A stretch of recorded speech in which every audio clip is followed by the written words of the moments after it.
25শে বৈশাখে উদিত রবি, অস্ত গেল 22শে শ্রাবণ। শ্রাবণের শীতল জলে পুষ্ট প্রকৃতি শোকে মূর্ছামান, চারিদিক বিবর্ণ তখন। ঠিক তখন দুপুর 12টা 10।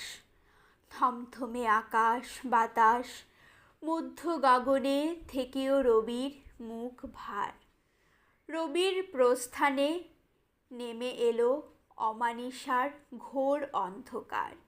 হায় হায়, এ কি হলো, এ কি হলো! এই বুঝি নিবে গেল সহস্র রবির আলো, যে আলোর আলোয় অজ্ঞানরূপী অন্ধকার দূর করে। লক্ষ কোটি মানুষের হৃদয়ে জ্বেলেছ জ্ঞানের আলো, তোমার অক্ষর অমৃতের ধারা। সমগ্র ভূভাগে 7 সমুদ্র সেকালে একাল। সাহিত্য জগতে রাজাধিরাজ, মহাহিমালয় তুমি। শোকের পরে শোক, জীবনে সবই মিথ্যা আফসোস। তুমি বুঝেছিলে মৃত্যু তো নয়, এ তো আসা যাওয়ার খেলা। পৃথিবীতে সীমিত সময়, কত কিছু দিতে হবে। তাই তো শোক ভুলে কলমে কাটতো তোমার বেলা।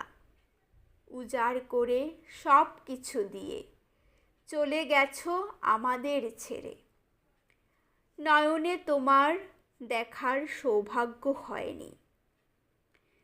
তোমার সাজানো সমুদ্রে ডুব দিয়ে দেখি তোমায় প্রাণ ভরে।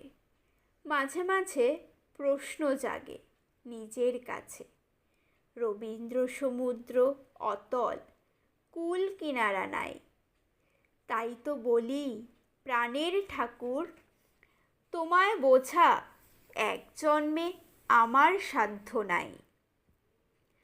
বিশ্ববোধে জাগ্রত মহাপ্রাণ বিস্ময়কর প্রজ্ঞা, জ্ঞান গঙ্গার প্রবাহ থেমে গেল চিরতরে।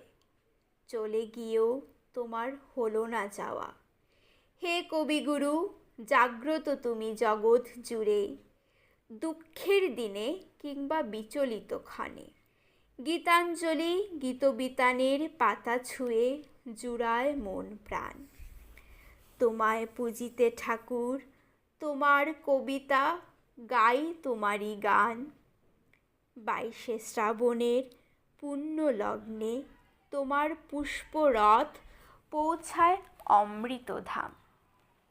হে গুরুদেব, অশ্রুসিক্ত নয়নে জানাই তোমায় শত সহস্র প্রণাম।